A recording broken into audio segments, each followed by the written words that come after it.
नमस्कार साथियों, आप सभी का स्वागत है आपके YouTube चैनल अर्थनीति पर। जैसा कि देख रहे हैं, हम लोग क्वेश्चन करेंगे इकोनॉमिक्स से, जिसका टॉपिक है भारतीय अर्थव्यवस्था। तो हम लोग आज से शुरू करते हैं और ये आपकी पहली क्लास है जिसमें हम लोग BPSC के क्वेश्चन करेंगे जो कि प्रीवियस ईयर में आए हुए हैं। तो आपको हर जगह सहायता करेंगे, आपकी हर जगह हेल्प करेंगे। तो चलिए पहला क्वेश्चन सब लोग शुरू करते हैं।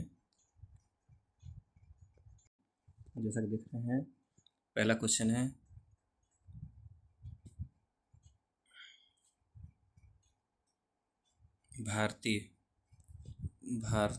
भारत का की राष्ट्रीय आय का प्रमुख स्रोत क्या है।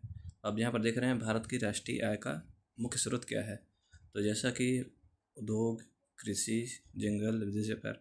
देखिए, वैसे तो सभी से आते हैं, लेकिन मुख्य रूप से इसमें आपका सही होगा कृषि। ठीक है, पहला आंसर क्या होगा? कृषि। आगे बढ़ते हैं और इसमें लिखा है उसके बारे में, वर्ष 1993-94 का ये डाटा है। ठीक है, उसके अनुसार इसका उत्तर दिया गया है। हम लोग दूसरे क्वेश्चन में आते हैं। इसमें लिखा है भारत की उन्नति संतोषजनक रही। भारत की उन्नति संतोषजनक रही। अब कहाँ संतोषजनक रही?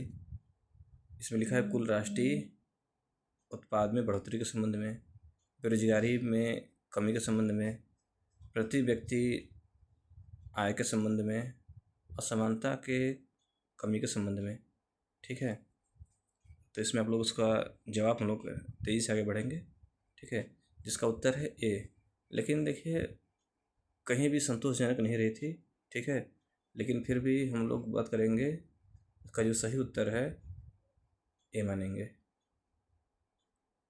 ठीक है, A is the right answer. आगे बढ़ते हैं। तीसरा,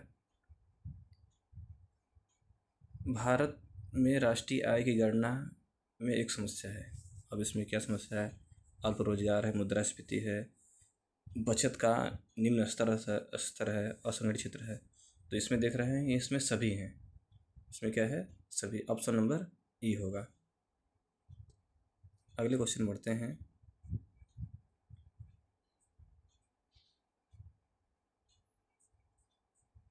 वैसे इसमें उत्तर डी दिया है, लेकिन देखा जाए तो सभी एक प्रकार की समस्या है। ठीक है, और लेकिन मूल रूप से इसका उत्तर जो है असंगठित क्षेत्र जो कि आयोग ने माना है। ठीक है, तो नेक्स्ट क्वेश्चन चलते हैं, क्वेश्चन नंबर 4 पे। भारत में राष्ट्रीय आय समंकों का आकलन किसके द्वारा किया जाता है? आपको सही पता होगा। देखिए, ये क्वेश्चन बहुत इंपॉर्टेंट क्वेश्चन है जो कि बहुत में आया है। भारत में राष्ट्रीय आय समंकों का आकलन किसके द्वारा किया जाता है? तो जैसा कि उत्तर है, इसमें है केंद्रीय सांख्यिकी संगठन। केंद्रीय सांख्यिकी संगठन ये है आपका है CSO, CSO, जो कि अब पहले क्या था? NSSO और CSO था। ठीक है, अब इसको मिला करके हटा दिया गया। अब हटा करके सीधे बन गया है NSO। ठीक है, तो इसका राइट आंसर क्या है? डी। आगे बढ़ते हैं।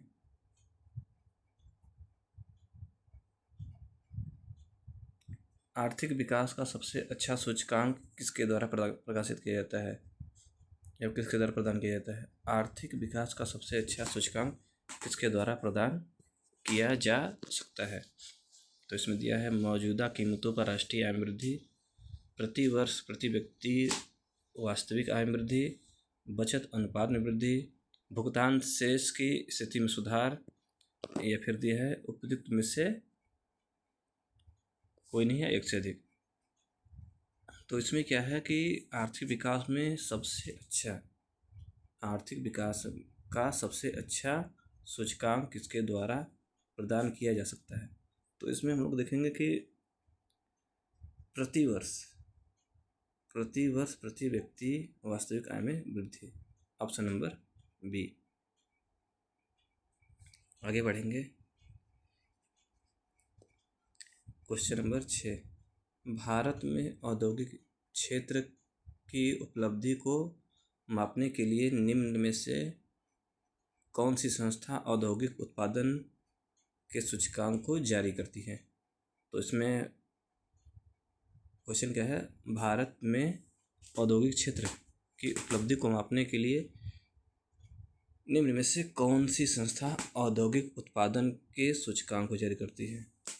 तो इसमें देखते हैं, ऑप्शन नंबर ए है राष्ट्रीय प्रतिदर संरक्षण कार्यालय, और दूसरा है भारतीय रिजर्व बैंक RBI, और तीसरा है केंद्रीय सांख्यिकी कार्यालय, और चौथा ऑप्शन है भारतीय सांख्यिकी संस्थान, और ऊपर है उपयुक्त में से कोई नहीं, उपयुक्त में से एक से अधिक। तो जैसा कि हम लोग देख रहे हैं, इसमें भारत में औद्योगिक उत्पादन IP की गणना राष्ट्रीय सांख्यिकी संगठन NSO पूर्व में CSO के आर्थिक द्वारा प्रदान किया जाता है, और वही इसे जारी भी करता है। तो इसमें क्या हो जाएगा, इसमें होगा, देखिए एक तरह से देखा जाए तो ये भी हो गया, ठीक है, और केंद्रीय सांख्यिकी संगठन हो गया, ठीक है, लेकिन मुख्य रूप से इसको NSO, इसका उत्तर क्या होगा, NSO होगा। बल्कि मिल जुला कर करते हैं तो ये भी ऑप्शन सही है। तो इसमें से क्या होगा,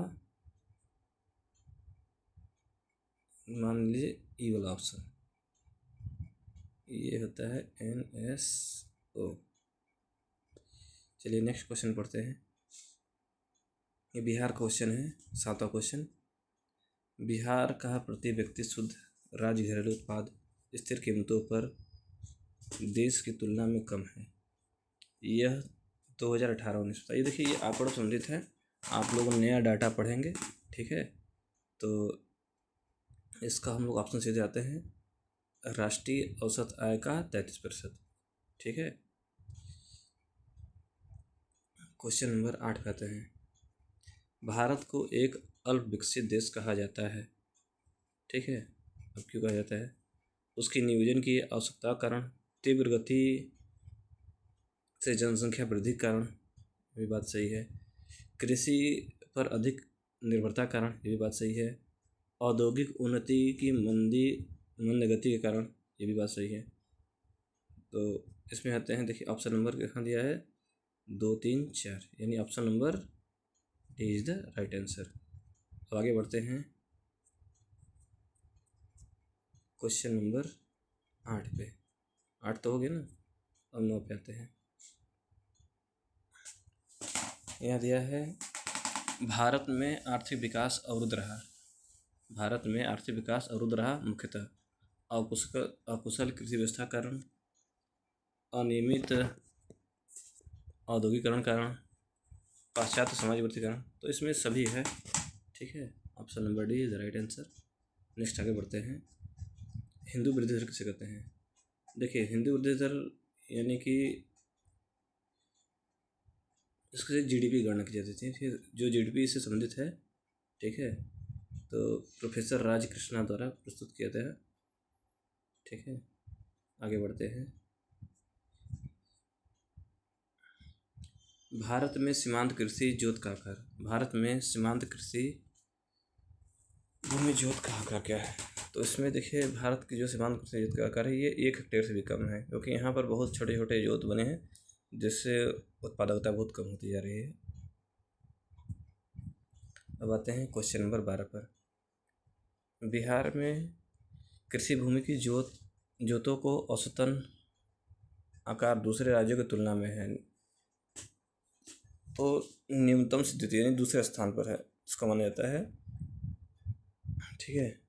इसमें दिया गया होगा कृषि जनगणना 2015-16 के अनुसार बिहार में कुल जोतों की संख्या 16.41 मिलियन है, जिसमें सीमांत जोत 1 हेक्टेयर से कम है, यानी 0.25 है। 1.25 हेक्टेयर लघु यानी स्मॉल जोत है, और राष्ट्रीय औसत सीमांत जोत 0.3 हेक्टेयर है। ठीक है, तो हम लोग आगे बढ़ते हैं, क्वेश्चन करते हैं। भारत में न्यूनतम समर्थन मूल्य का निर्धारण कौन करता है? तो इसमें जो है ऑप्शन नंबर ए है कृषि लागत एवं मूल्य आयोग, कृषि मंत्रालय, वित्त आयोग, नाबार्ड। तो इसका सही आंसर है कृषि लागत एवं मूल्य आयोग, कृषि लागत एवं मूल्य आयोग। 14वां क्वेश्चन है, भारत में अर्थ शोधन निवारण अधिनियम कब लागू हुआ था? 1998, 1999, 2001, 2005। तो इसका सही आंसर है 2005। भारत में अर्थ शोधन निवारण अधिनियम कब लागू हुआ था? अब जैसा कि आपको स्क्रीन में दिख रहा है, ठीक है। अब 15 क्वेश्चन पे ट्रिम्स, ये बहुत इंपॉर्टेंट क्वेश्चन है, ठीक है। अभी ये किसी सन में आया नहीं है, लेकिन फिर भी ये यूपी एग्जाम वगैरह के लिए काफ़ी इम्पोर्टेंट है। ये संक्षिप्त से ट्रिम्स क्या बनाता है, ठीक है।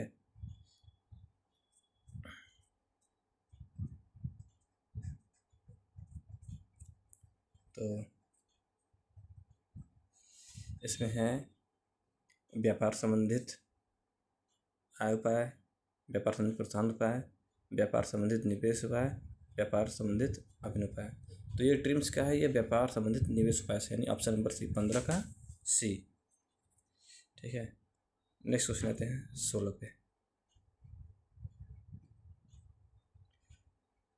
देखिए इसमें लिखा है TRIMS trade related investment major, व्यापार संबंधित निवेश एक उपाय है, ठीक है। तो यह विश्व व्यापार संगठन से संबंधित है। 16 क्वेश्चन, भारत सरकार ने अखिल भारतीय थोक कीमत सूचकांक के लिए आधार वर्ष 2004-5 बदलकर किस वर्ष किया? तो ये बहुत आसान सा क्वेश्चन जिससे पता होगा, ठीक है। तो ये 2011-12, ये 2011-12 किया गया है, देखिए, ठीक है। B is the right answer. अब आगे बढ़ते हैं, इसमें कुछ पढ़ लेते हैं। 12 मई 2017 को उद्योग एवं वाणिज्य मंत्रालय के औद्योगिक नीति संवर्धन विभाग DIPP द्वारा अखिल भारतीय थोक मूल्य सूचकांक के आधार वर्ष में संशोधन किया। थोक मूल्य सूचकांक की माप के लिए आधार वर्ष 2004-5 को बदलकर 2011-12 कर दिया गया है। इसके पूर्व 1952-53, 61-62, 1970-71, 1981-82, 93-94, 05 थोक मूल्य सूचकांक आधार वर्ष थे। 2011-12 संशोधन, अभी विचार चल रहा है कि फिर से आधार वर्ष को बदला जाए, ठीक है। तो जानकारी मिल जाएगी इसकी। अब 17वां क्वेश्चन बातें हैं, भारत के किस राज्य की वर्तमान मूल्य पर नवीनतम प्रति व्यक्ति या न्यूनतम है? भारत के किस राज्य की वर्तमान मूल्यों पर नवीनतम प्रति व्यक्ति या न्यूनतम? बिहार है, उत्तर प्रदेश है, उड़ीसा है, नागालैंड है। इसका सही उत्तर है बिहार, जैसा कि पता है। इसका सही उत्तर क्या है? बिहार है, ऑप्शन नंबर ए। आगे बढ़ते हैं, बिहार में नवीनतम वार्षिक प्रति व्यक्ति आय बिजली उपभोग है। बिहार में नवीनतम वार्षिक प्रति व्यक्ति बिजली का उपभोग क्या है? तो ये न्यूनतम है, पता ही होगा, बिहार के लोग बहुत कम बिजली यूज करते हैं, ठीक है।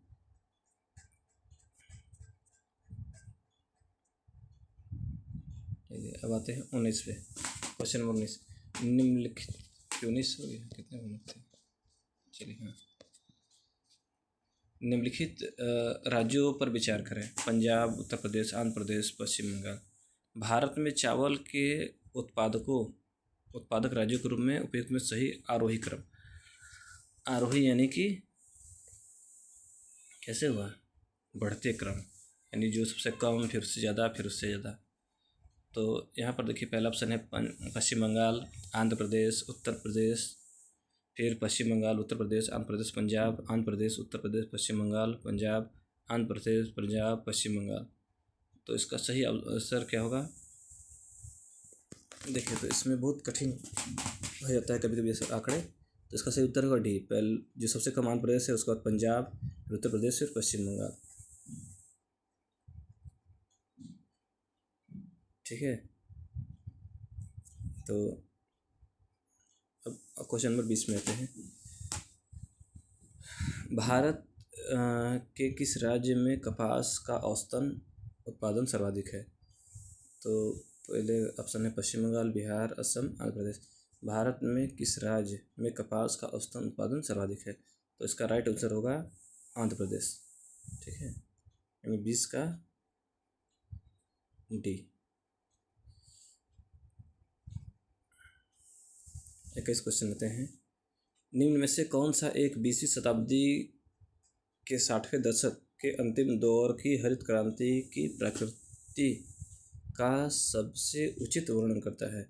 यानी निम्न में से कौन एक 20वीं शताब्दी के 60वें दशक के अंतिम दौर की हरित क्रांति की प्रकृति का सबसे उचित वर्णन करता है? निम्न में से कौन सा एक 20वीं शताब्दी के 60वें दशक के अंतिम दौर की हरित क्रांति की प्रकृति का सबसे उचित वर्णन करता है? तो इसमें है हरी सब्जियों की अत्यधिक खेती, गहन कृषि जिला कार्यक्रम, उपज किस्म कार्यक्रम, और एक ऑप्शन है बीज उर्वरक जल तकनीक। इसमें हम आते हैं 20वीं शताब्दी के 60वें दशक के अंतिम दौर में हरित क्रांति के सबसे अधिक चरण इस प्रकार है कि उच्च पैदावार किस्में, उर्वरक, सिंचाई हेतु पानी, कृषि मशीनरी, कीटनाशक का प्रयोग, कृषि आदि, जिसे तकनीकी रूप से हरित क्रांति या कृषि क्रांति के रूप में जाना जाता है। यद्यपि बिहार लोक सेवा आयोग ने प्रश्न को सही उत्तर डी माना है। उच्च उत्पादक कृषि कार्यक्रम हरित क्रांति प्रमुख घटक है। ठीक है, इस प्रकार सही विकल्प सी और डी दोनों सही है, होना चाहिए। ठीक है, तो सी और डी, बीज की उर्वरक जल तकनीक और है उच्च उपज किस्म कार्यक्रम। ठीक है, तो इसमें ऑप्शन नंबर 1 सी भी सही है। ठीक है, और एक ऑप्शन नंबर डी भी सही है। तो इस प्रकार क्वेश्चन नंबर 21 का हो जाएगा, 21 का सी एंड डी सही। ठीक है, अब क्वेश्चन नंबर 22 कहते हैं। बिहार में प्रति 1 लाख जनसंख्या पर सड़कों की लंबाई। बिहार से क्वेश्चन है। ठीक है, तो ये न्यूनतम ही आएगा। बिहार में बहुत चीज़ें बस न्यूनतम ही चलती हैं। ठीक है, निम्नलिखित में से कौन सा उपागम प्रोफेसर अमर्त्य सेन से संबंधित है? इसमें है मूल आवश्यकता उत्पादन, ये मूल होगा, या फिर सक्षमता उपागम, आय उपागम, कल्याण उपागम। तो इसका राइट आंसर होगा सक्षमता उपागम। ठीक है, पढ़ते हैं, कुछ पढ़ लेते हैं बारे में। सक्षमता उपागम का विकास 1980 के दशक में कल्याणकारी अर्थशास्त्र के वैकल्पिक दृष्टिकोण के रूप में हुआ। सक्षमता उपागम का मुख्य ध्येय व्यक्ति की स्वतंत्रता, कल्याण, बहुआयामी प्रकृति का विकास करना एवं व्यक्तिगत विषमता को दूर करना है। प्रोफेसर अमर्त्य सेन इस दृष्टिकोण के प्रमुख अर्थशास्त्री हैं, जिन्हें कल्याणकारी अर्थशास्त्र सक्षमता उपागम हेतु 1998 में देखिए उनको नोबेल मिला था। ठीक है, 1998 में नोबेल मिला था, और 1998 में नोबेल मिल गया, और 1999 में उनको क्या मिला था? भारत रत्न। क्या मिला था? भारत रत्न। ठीक है, तो ये इम्पोर्टेंट क्वेश्चन है। ठीक है, 24वां क्वेश्चन आते हैं। यह सत्य होगा कि भारत की को परिभाषित किया जाए। यह सत्य होगा कि भारत को परिभाषित किया जाए। तो यह एक खाद्य की कमी वाली अर्थव्यवस्था के रूप में है, पहला ऑप्शन दिया है। दूसरा है यह एक श्रम आधिक्य वाली अर्थव्यवस्था के रूप में है। तीसरा यह व्यापार आधिक्य वाली अर्थव्यवस्था के रूप में है। चौथा ऑप्शन है यह एक पूंजी आधिक्य वाली अर्थव्यवस्था के रूप में है। अब इसमें क्या होगा, आप लोग क्या लग रहा है इसमें?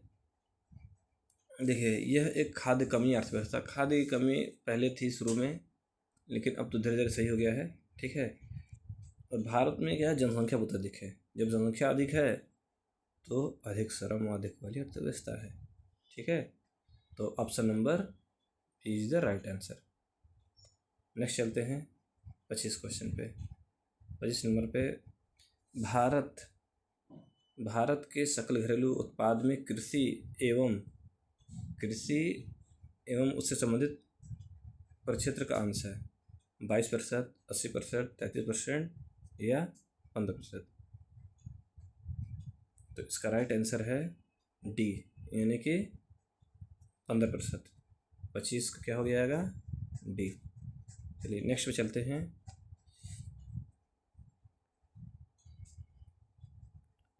देखिए, अब इसमें तो उस टाइम था प्रश्नकाल का विकल्प डी उत्तर से था। आर्थिक समीक्षा 2021-22 के अनुसार सकल मूल्य वृद्धि GVA में कृषि भागीदारी वर्ष 2021-22 में फर्स्ट ए में मतलब ये हो गया 18.8% है। विश्व बैंक के आंकड़ों अनुसार भारतवर्ष में 2019 में कृषि में श्रमिकों का नियोजन लगभग 42% है, ठीक है। तो अब ये क्या है, ये बढ़ गया है, ये हो गया है आपका 18.8%, ठीक है। इसको लोग नोट डाउन कर लेंगे। निम्न में से कौन सा एक राष्ट्रीय खाद्य सुरक्षा मिशन में शामिल नहीं है? तो तिलहन है, गेहूं है, चावल है, दाल है, क्या है? तो इसमें सही उत्तर दिया है तिलहन। क्या दिया है, तिलहन। आगे बढ़ते हैं।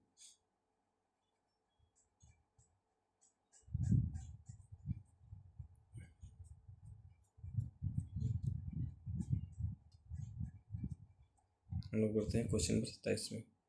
भारत में खाद्य प्रबंधन का निम्न में से कौन सा एक उद्देश्य नहीं है? खाद्यान्नों का वितरण, खाद्यान्नों की खरीद, खाद्यान्नों पर सुरक्षा का रखरखाव, खाद्यान्नों का निर्यात, या उपरोक्त में से कोई नहीं है, एक से अधिक। तो क्या दोष नहीं है भाई, ये तो वितरण भी होना चाहिए, ठीक है। और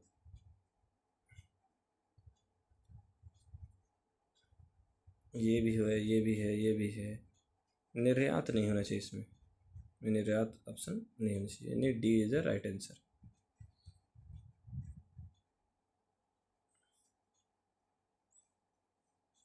अट्ठाईसवां क्वेश्चन, किस वर्ष कृषि और समृद्ध क्षेत्रों की वार्षिक औसत वृद्धि दर स्थिर मूल्यों पर नकारात्मक हो गई थी? यानी किस वर्ष कृषि और संबंध क्षेत्रों की वार्षिक औसत वृद्धि दर स्थिर मूल्य पर नकारात्मक हो गई थी? एक यानी 2003-04 में हुआ, 2002-03, 3-4, 5-6 या 6-7। तो इसका राइट उत्तर क्या है, 2000।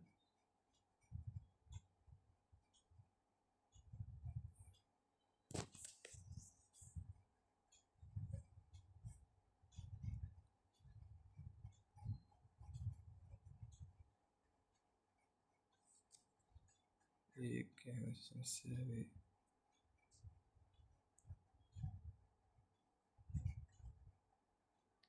चलिए, इसका राइट उत्तर क्या है, ऑप्शन नंबर 3, यानी ऑप्शन नंबर ए।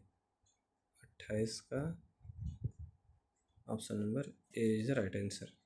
आगे बढ़ते हैं। भारत के केंद्रीय बजट में संस्थागत कृषि साख का प्रवाह बढ़ाने के लिए वर्ष 2020-21 के लिए क्या साख लक्ष्य रखा गया। क्वेश्चन दिया है, भारत के केंद्रीय बजट में संस्थागत कृषि साख का प्रभाव बढ़ाने के लिए वर्ष 2020-21 के लिए क्या लक्ष्य रखा गया। इसमें पहला ऑप्शन है 10 टन, 10 लाख करोड़ रुपए, 13.5 लाख करोड़ रुपए, 15 लाख करोड़ रुपए, 16.5 लाख रुपए। तो इसका राइट उत्तर है option number C, 15 lakh crore रुपए।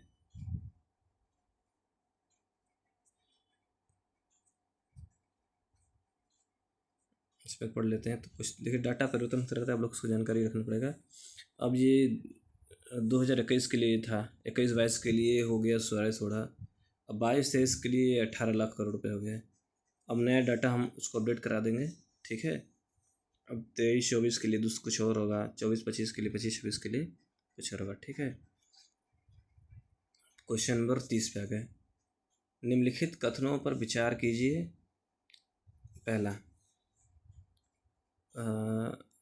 इसमें दिया है वर्षा बीमा भारतीय कृषि बीमा कंपनी लिमिटेड द्वारा किया जाता है, ठीक है।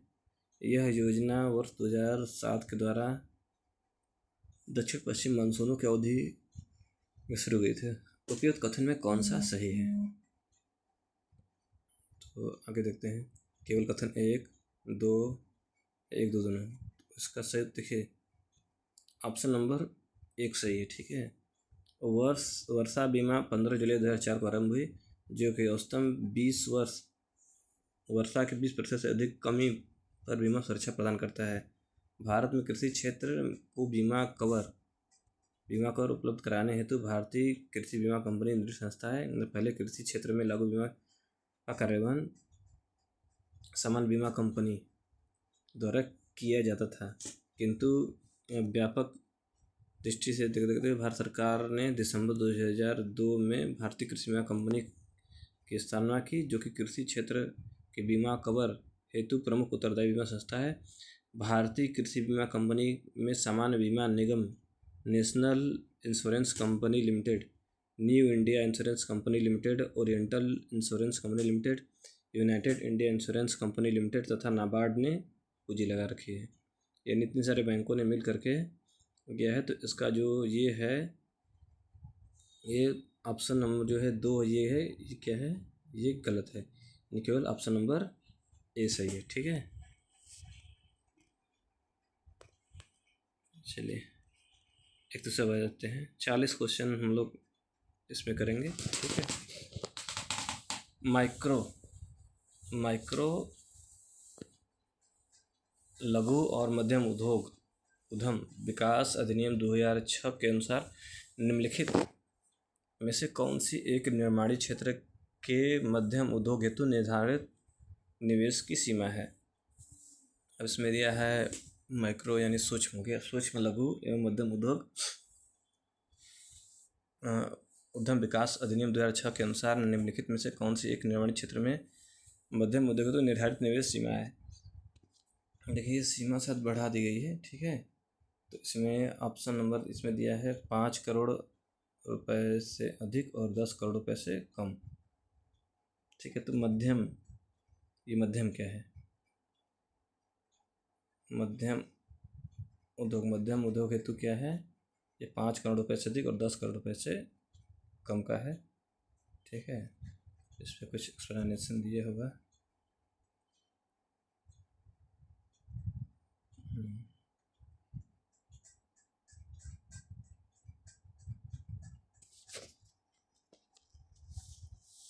देखिए इसमें ये डाटा है, ठीक है। 1 जुलाई 2020 से प्रभावी, देखिए ये 1 जुलाई, नया डाटा पढ़ते हैं, ठीक है। 1 जुलाई 2020 से प्रभावी MSME की नई परिभाषा, सूक्ष्म लघु एवं मध्यम। सूक्ष्म में हो गया 1 करोड़, टर्नओवर 5 करोड़, निवेश में है लघु में 10 करोड़ और टर्नओवर 50 करोड़ रुपये, मध्यम में हो गया 50 करोड़, टर्नओवर 250 करोड़, ठीक है। तो पुराने आंकड़ों को आप लोग थोड़ा ध्यान देंगे। पहले ये था मध्यम में 5 से 10 करोड़ था, ठीक है, निर्माण क्षेत्र में और सेवा क्षेत्र में 205, लेकिन अब सारी चीज़ें बदल गई हैं। ठीक है, तब 32 क्वेश्चन पे आते हैं। 32 नंबर पे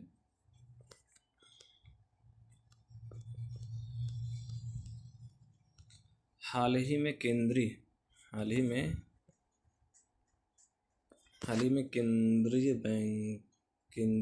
बजट FM ने बीमा क्षेत्र में प्रत्यक्ष विदेशी निवेश FDI की सीमा को वर्तमान में बढ़ाकर कितना कर दिया है? 50 किया है, 62 किया है, 74 किया है, 100 किया है। तो इसका राइट उत्तर क्या होगा? C, यानी 74%। ठीक है, लेकिन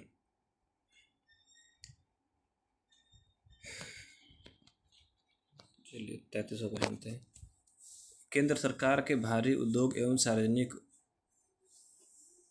सार्वजनिक उद्यम मंत्रालय द्वारा लघु रत्न श्रेणी 1 उद्योग के अधिकतम कितनी धनराशि तक वित्तीय सहायता दी गई है? यानी केंद्र सरकार के भारी उद्योग एवं सार्वजनिक उद्यम मंत्रालय द्वारा लघु रत्न श्रेणी 1 उद्योग में अधिकतम कितनी धनराशि की वित्तीय सहायता दी गई? तो इसका सही उत्तर है डी, 500 करोड़। ठीक है, किसी PU के मिनी रत्न को दर्जा बनाए रखने के लिए पिछले लगातार 3 वर्षों से मुनाफा अर्जित करते रहने की आवश्यकता होती है। मिनी रत्न को दर्जा प्राप्त। चलिए आते हैं नेक्स्ट क्वेश्चन पे। इसमें थोड़ा सा और पढ़ लेते हैं। अप्रैल 2022 तक भारत में कुल 11 महारत्न, 13 नवरत्न तथा 75 मिनी रत्न कंपनियां हैं। ठीक है, ये भी इम्पोर्टेंट क्वेश्चन है। अब आते हैं क्वेश्चन नंबर 34 पे। ये भी BPSC प्री में पूछा 2015 में। ठीक है, भारत सरकारी व्यय को नियंत्रित करने का प्राधिकार है। अब सरकारी व्यय को नियंत्रित कौन कर सकता है?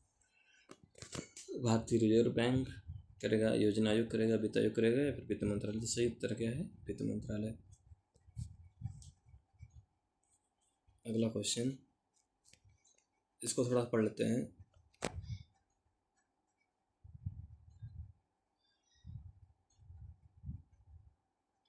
सरकारी व्यय को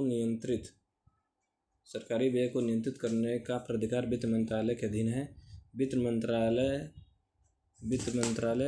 में 5 विभाग शामिल हैं: आर्थिक कार्य विभाग, व्यय विभाग, राजस्व विभाग, वित्तीय विनिवेश विभाग तथा वित्तीय सेवा विभाग। यानी 5 विभाग है। इन 5 विभागों में व्यय विभाग केंद्र सरकार के सार्वजनिक वित्त प्रबंधन प्रणाली और राज्यों की वित्तीय स्थिति से संबंधित मामलों पर निगरानी रखने वाला एक नोडल विभाग है। इस विभाग का मुख्य कार्यकलापों में प्रमुख योजनाओं, परियोजनाओं, गैर योजनाओं दोनों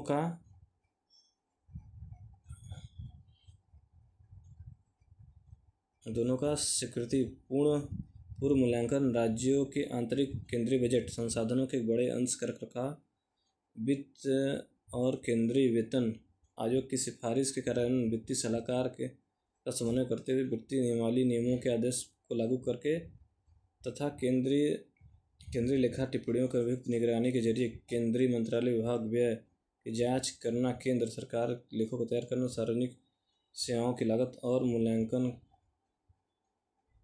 और मूल्यों को नियंत्रण केंद्रीय विभागों के सहायता द्वारा करना शामिल है। ठीक है, तो ये पूरा है, ये 5 विभाग शामिल हैं। ठीक है, इसमें एक है आर्थिक कार्य विभाग, व्यय विभाग, राजस्व विभाग, वित्तीय विनिवेश विभाग तथा वित्तीय सेवा विभाग। इन 5 के द्वारा जो सारी क्रियाकलापें की जाती हैं। आते हैं क्वेश्चन नंबर 35 पे। केंद्र सरकार के निम्नलिखित महत्वपूर्ण कर राजस्व स्रोत पर विचार कीजिए। तो निगम कर है, निगम कर के अलावा अन्य आयकर है, कस्टम है, संघ उत्पाद शुल्क है। इसमें दिया है कि सकल कर राजस्व के मामले में सही अवरोही क्रम कौन सा है, यानी घटते क्रम में है। ठीक है, तो इसमें है निगम कर। देखिए, तो इसमें सबसे अधिक क्या लगता है? निगम कर। ठीक है, उससे कम आता है निगम कर के अलावा अन्य आय का कर। फिर आता है संघ उत्पाद शुल्क आता है, फिर आता है कस्टम ड्यूटी, यानी option number A is right answer.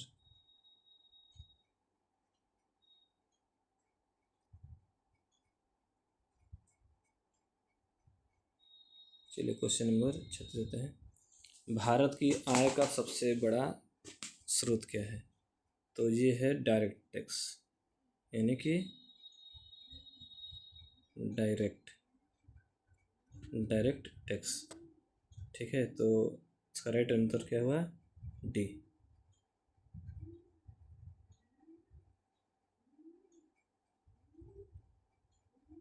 निम्नलिखित में से सबसे बड़ा एकल साधन कौन सा है? निम्नलिखित जिसमें भारत में राजस्व कर से सरकार को आय होती है। निम्नलिखित में सबसे बड़ा एकल साधन।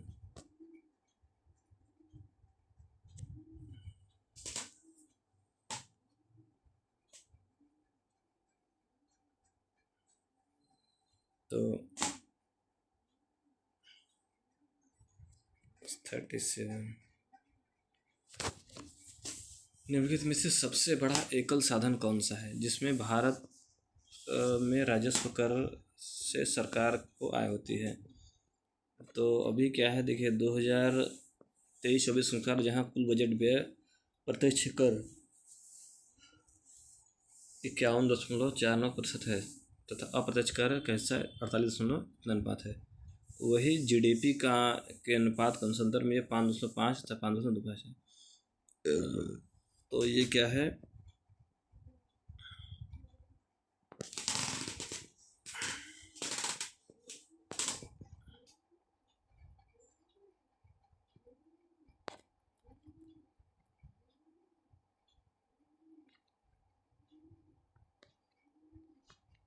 क्योंकि ये आंकड़े बदलते रहते हैं। ठीक है,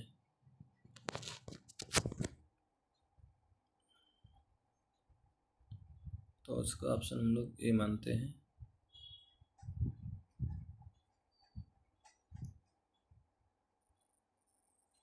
भारत में आय का सबसे बड़ा स्रोत पता ही है, प्रत्यक्ष कर है। ठीक है, ब्याज भुगतान का एक आइटम है, ब्याज भुगतान का एक आइटम है। तो राजस्व व्यय में ही वो ब्याज का भुगतान किया जाता है। ठीक है, ब्याज राजस्व है वह, अतः उसकी प्राप्ति या व्यय राजस्व आय या राजस्व व्यय में शामिल किया जाता है। बजट घाटे को राजस्व व्यय घटाकर तथा राजस्व प्राप्तियों को बढ़ाकर कम किया जा सकता है। ठीक है, तो आते हैं आखिरी क्वेश्चन पे। राजकोषीय घाटा। राजकोषीय घाटा है, इसमें कुल व्यय तथा कुल प्राप्तियाँ, राजस्व व्यय माइनस राजस्व प्राप्तियाँ, पूंजीगत प्राप्तियाँ माइनस पूंजीगत प्राप्तियाँ माइनस बाजार ऋण, या बजटीय घाटे का योग और सरकार का बाजार ऋण तथा दायित्व। तो यानी बजटीय घाटा का योग हो जाएगा और सरकार वाला बाजार ऋण का दायित्व, यानी ऑप्शन नंबर डी हो जाएगा राजकोषीय घाटा। प्राथमिक घाटे को प्राप्त करने हेतु राजकोषीय घाटे में से ब्याज अदायगी को घटाकर दिया जाता है। अतः प्राथमिक घाटा बराबर राजकोषीय घाटा माइनस ब्याज अदायगी। ठीक है, तो ये हमारे हो गए आज के 40 क्वेश्चन। ठीक है, जिस क्वेश्चन में आपको डाउट है उसमें आप लोग कमेंट करके भेज देंगे। ठीक है, ताकि हम लोग उस पर फिर से विचार करके डिस्कस कर सकें। तो आप लोगों को कैसा लगा आप लोग ज़रूर रिप्लाई करेंगे। अभी शुरुआत है तो कुछ चीज़ें थोड़ा प्रयास करना पड़ता है। तो आई होप कि आपको ये सेशन अच्छा लगा होगा। मिलते हैं नेक्स्ट वीडियो में। ठीक है, तो तब तक के लिए धन्यवाद। और चैनल पे जो लोग नए हैं उस पर लाइक कर देंगे, अपना सब्सक्राइब कर लेंगे ताकि अगली वीडियो आपको मिल जाए, टाइम से नोटिफिकेशन मिल जाए। ठीक है, तो ठीक है, टेक केयर, बाय बाय, और मिलते फिर से अर्थनीति पर।